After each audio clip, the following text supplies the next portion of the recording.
Nima uchun homiladorliklar orasida kamida 3 yil tanaffus qilish muhim? Har bir homiladorlikdan keyin ayol tanasi jiddiy tiklanish jarayoniga muhtoj bo'ladi. Tanaffus qilish bir nechta sabablarga ko'ra juda muhim hisoblanadi.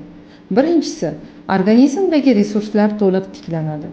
Homiladorlik va emizish davrida ayol organizmidan ko'plab vitaminlar, minerallar, ayniqsa temir, kalsiy, folat kabi moddalar yo'qotadi. Bu moddalarni qayta to'ldirish va sog'lom holatga qaytish uchun tanaga vaqt kerak bo'ladi. Ikkinchi asosiy sabab gormonal muvozanat tiklanadi. Homiladorlik davrida gormonlarda katta o'zgarishlar yuz beradi va ularning barqarorlashuvi, hayz davrining normallashuvi sog'lom homiladorlik uchun muhim tayyorgarlik hisoblanadi.